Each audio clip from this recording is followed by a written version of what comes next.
Hello friends, welcome to Sujata's balcony garden.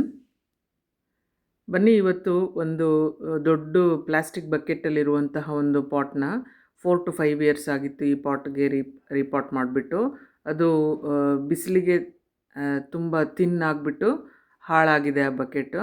So ಅದನ್ನು ದೊಡ್ಡ ಪಾಟ್ಗೆ ಹೇಗೆ ರೀಪಾಟ್ ಮಾಡೋದು ಅಂತ ನೋಡೋಣ. ಇದು 18 ಇಂಚಸ್ ಪಾಟ್ ಇದು ಬಾಟಮ್ಗೆ ನಾನು ವಾಟರ್ ಈಸಿಯಾಗಿ ಡ್ರೈನ್ ಔಟ್ ಆಗಬೇಕು ಅಂತ ಹೇಳಿಬಿಟ್ಟು ಕೋಕೋನಟ್ ಕಾಯರ್ ಹಾಕ್ಕೊಂಡಿದ್ದೀನಿ. ರೀಪಾಟ್ ಮಾಡೋದಕ್ಕೆ ನಾನು ಈಕ್ವಲ್ ರೇಷಿಯೋನಲ್ಲಿ ಕೌಡಂಗ್ ಫರ್ಟಿಲೈಸರ್ ಮತ್ತು ಗಾರ್ಡನ್ ಸಾಯಿಲ್ ಹಾಕ್ಕೊಂಡಿದ್ದೀನಿ. ಇದಕ್ಕೆ ನಾವು ಕೋಕೋಪೀಟ್ ಮತ್ತು ರಿವರ್ ಸ್ಯಾಂಡನ್ನು ಮಿಕ್ಸ್ ಮಾಡ್ಕೊಳ್ಬಹುದು. ಸೊ ಹಾಗೆ ನನ್ನ ಹತ್ರ ಇಲ್ಲ, ಇವಾಗ ಮಾಡ್ತಾ ಇಲ್ಲ. ಬಟ್ ಅವೆರಡನ್ನು ಮಿಕ್ಸ್ ಮಾಡ್ಕೊಳ್ಳೋದ್ರಿಂದ ಇನ್ನೂ ಜಾಸ್ತಿ ಪೋರಸ್ ಆಗಿ ಚೆನ್ನಾಗಿ ಮಿಕ್ಸ್ಚರ್ ಆಗುತ್ತೆ, ಒಂದು ಪಾಟಿಂಗ್ ಮಿಕ್ಸ್ಚರ್ ರೆಡಿ ಆಗುತ್ತೆ. ಇದಕ್ಕೆ ನಾವು ಯಾವುದಾದ್ರೂ ಫಂಗಿಸೈಡು ಹಾಕ್ಕೊಳ್ಬಹುದು. ಫಂಗಿಸೈಡ್ನ ನಾವು ಲಿಕ್ವಿಡ್ ರೂಪದಲ್ಲೂ ಗಿಡಗಳಿಗೆ 15 days ಒನ್ಸ್ ಕೊಡೋದ್ರಿಂದನೂ ನಾವು ಫಂಗಸ್ ಅಟ್ಯಾಕ್ನ ತಡಿಬಹುದು. ಇದು ಸ್ವಲ್ಪ ದೊಡ್ಡ ಪಾಟ್ ಆಗಿರೋದ್ರಿಂದ ಬಾಟಮ್ಗೆ ಸ್ವಲ್ಪ ಮೊದಲೇ ಮಣ್ಣು ತುಂಬಿಸ್ಕೊಳ್ತೀನಿ.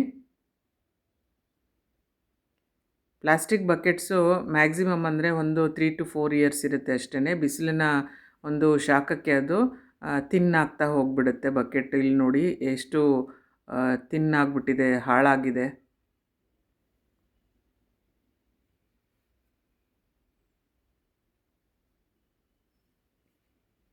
ಗಿಡ ತುಂಬ ದೊಡ್ಡದಾಗಿದೆ ಇದು, ಬಟ್ ರೂಟ್ ಬೌಂಡ್ ಆಗಿಲ್ಲ ಈ ಪ್ಲ್ಯಾಂಟ್ ಇದು.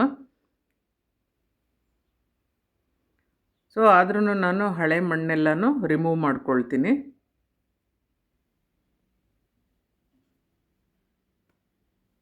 ನೀವು ಇಲ್ಲಿ ನೋಡ್ತಾ ಇರಬಹುದು, ನನ್ನದು ಪಾಟಲ್ಲಿ ಸಾಯಿಲ್ ಎಲ್ಲ ತುಂಬ ಪೋರಸ್ ಆಗಿಯೇ ಇದೆ. ಡ್ರೈ ಆಗಿದ್ರೂ ಎಷ್ಟು ಈಸಿಯಾಗಿ ನಾನು ರಿಮೂವ್ ಮಾಡ್ತಾಯಿದ್ದೀನಿ, ನಿಮಗೆ ಕಾಣಿಸ್ತಾ ಇರಬಹುದು. ಸಾಯಿಲ್ ಈ ಥರ ಇದ್ರೇ ಹೈಬಿಸ್ಕಸ್ ಪ್ಲ್ಯಾಂಟ್ಸ್ ತುಂಬ ಹೆಲ್ದಿಯಾಗಿ ಗ್ರೋ ಆಗೋದು, ರೂಟ್ಸ್ ಎಲ್ಲ ಚೆನ್ನಾಗಿ ಸ್ಪ್ರೆಡ್ ಆಗೋದು.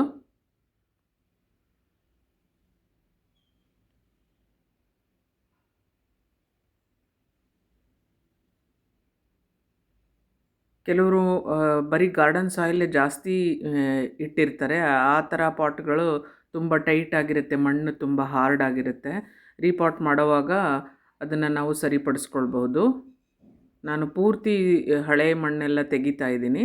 ಯಾಕೆ ಅಂತ ಅಂದರೆ ಹೊಸ ಮಣ್ಣು ಸೇರಿಸಿದ್ರೆ ಇನ್ನೂ ಹೆಲ್ದಿಯಾಗಿ ಗಿಡ ಗ್ರೋ ಆಗುತ್ತೆ. ಹೊಸ ಪಾಟ್ಗೆ ಹಾಕೋದ್ರಿಂದ ನಾವು ಜಾಸ್ತಿ ಹೊಸ ಮಣ್ಣು ಗೊಬ್ಬರ ಸೇರಿಸಿ ಹಾಕೋದ್ರಿಂದ ಇನ್ನೂ ಹೆಲ್ದಿಯಾಗಿ ಗ್ರೋ ಆಗುತ್ತೆ, ಬೇಗನೆ ಚೆನ್ನಾಗಾಗುತ್ತೆ ಗಿಡ, ಸ್ಟ್ರೆಸ್ಗೆ ಹೋಗಲ್ಲ ಅಂತ ಹೇಳಿಬಿಟ್ಟು ನಾನು 2 ಈಕ್ವಲ್ ರೇಷಿಯೋನಲ್ಲಿ ಹಾಕ್ಕೊಳ್ತೀನಿ, ಗಾರ್ಡನ್ ಸಾಯಿಲ್ ಮತ್ತು ಕೌಡಂಗ್ ಫರ್ಟಿಲೈಸರ್. ಮತ್ತು ಪೂರ್ತಿ ಮಣ್ಣನ್ನು ನಾನು ತೆಗೆದುಬಿಟ್ಟು ಹಾಕ್ತಾಯಿದ್ದೀನಿ. ರೂಟ್ಸ್ ಏನು ಕಟ್ ಮಾಡ್ತಾಯಿಲ್ಲ, ಜಾಸ್ತಿ ರೂಟ್ಸ್ ಏನೂ ಇಲ್ಲ ಅದರಲ್ಲಿ, ರೂಟ್ ಬೌಂಡೇನಾಗಿಲ್ಲ. ಸೊ ಹಾಗೆ ಹಾಕ್ತಾಯಿದ್ದೀನಿ. ಪಾಟ್ ದೊಡ್ಡದಾಗಿರೋದ್ರಿಂದ ಏನು ತೊಂದರೆ ಏನಿಲ್ಲ. ಈ ರೀತಿ ನಾವು ರೀಪಾಟ್ ಮಾಡ್ಕೊಂಡ್ಬಿಟ್ಟು ಒಂದು ಅಟ್ಲೀಸ್ಟ್ ಒಂದು ವೀಕ್ ಆದ್ರೂ ನಾವು ಶೇಡಿ ಏರಿಯಾದಲ್ಲಿ ಪಾಟ್ನ ಇಡಬೇಕಾಗತ್ತೆ. ನಂತರ ನೀವು ಡೈರೆಕ್ಟ್ ಸನ್ಲೈಟ್ಗೆ ಇಡಬಹುದು. ಹೈಬಿಸ್ಕಸ್ ಪ್ಲ್ಯಾಂಟ್ಸ್ ಯಾವಾಗಲೂ ಡೈರೆಕ್ಟ್ ಸನ್ಲೈಟ್ಗೆ ಎಕ್ಸ್ಪೋಸ್ ಆಗಿರಬೇಕು. ಹಾಗಿದ್ದರೆ ಮಾತ್ರ ಹೋಲ್ ಇಯರ್ ಅದರಲ್ಲಿ ಹೂಗಳು ಬರ್ತಾ ಇರುತ್ತೆ, ಕಂಟಿನ್ಯೂಸ್ ಬ್ಲೂಮಿಂಗ್ ಇರುತ್ತೆ. ನೀವು ಎಷ್ಟು ಅವರ್ ಡೈರೆಕ್ಟ್ ಸನ್ಲೈಟಿಗೆ ಎಕ್ಸ್ಪೋಸ್ ಮಾಡ್ತೀರ ಗಿಡಗಳು ಅಷ್ಟು ಹೆಲ್ದಿಯಾಗಿರುತ್ತೆ. ಸೊ ನೀವು ಪೆಸ್ಟ್ ಅಟ್ಯಾಕ್ ಎಲ್ಲ ತಡಿಬೇಕು ಅಂತ ಅಂದರೆ ಯಾವುದಾದ್ರೂ ಒಂದು ಪೆಸ್ಟಿಸೈಡ್ ಅಥವಾ ನೀಮ್ ಆಯಿಲೇ ಸಾಕು. ಎವ್ರಿ ವೀಕ್ ನೀವು ಸ್ಪ್ರೇ ಮಾಡ್ತಾಯಿದ್ರೆ ಯಾವುದೇ ಒಂದು ಪೆಸ್ಟ್ ಅಟ್ಯಾಕು ಗಿಡದ ಮೇಲೆ ಆಗೋದಿಲ್ಲ, ಮತ್ತು ಗಿಡನೂ ಅಷ್ಟೇ ಹೆಲ್ದಿಯಾಗಿ ಇರುತ್ತೆ. ಈ ರೀತಿ ಗ್ಯಾಪ್ ಇಲ್ಲದೆ ಇರೋ ಥರ ನಾವು ಪಾಟಿಂಗ್ ಮಿಕ್ಸ್ನ ಹಾಕ್ಕೊಳ್ಬೇಕು. ಟ್ಯಾಪ್ ಮಾಡಿಕೊಂಡು ಗಿಡನ ಪಾಟ್ನ ಫಿಲ್ ಮಾಡ್ಕೋಬೇಕು.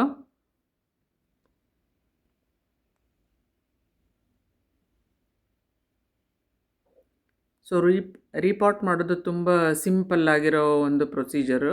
ಈ ರೀತಿ ಮಾಡ್ಕೊಳ್ಳೋದ್ರಿಂದ ನಾವು ಇನ್ನೂ ಒಂದು 4 to 5 ಇಯರ್ಸ್ ಈ ಪಾಟಲ್ಲೇ ನಾವು ಗಿಡನ ರಿಟೈನ್ ಮಾಡ್ಕೊಳ್ಬೋದು. ಪ್ರೂನಿಂಗ್ ಮಾಡಿಕೊಂಡು ಮಣ್ಣು ಕೆಳಗೆ ಹೋದ ಹಾಗೆ ಹೊಸ ಮಣ್ಣನ್ನು ಸ್ವಲ್ಪ ಗೊಬ್ಬರದ ಜೊತೆ ನಾವು ಕೊಟ್ಕೋತಾ ಬಂದರೆ ಗಿಡ ಹೆಲ್ದಿಯಾಗಿಯೇ ಇರುತ್ತೆ. ಹೋಪ್ ನಿಮಗೆ ಈ ವಿಡಿಯೋ ಹೆಲ್ಪ್ ಆಯಿತು ಅಂತ ಅಂದ್ಕೊಳ್ತೀನಿ.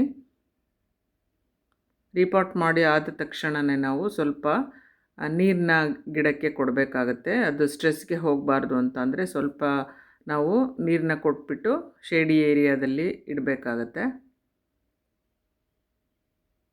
ನೋಡಿ, ಪಾಟಿಂಗ್ ಮಿಕ್ಸ್ಚರ್ ನೋಡಿದ್ರೆ ಗೊತ್ತಾಗುತ್ತೆ ಎಷ್ಟು ಚೆನ್ನಾಗಿದೆ ಅಂತ.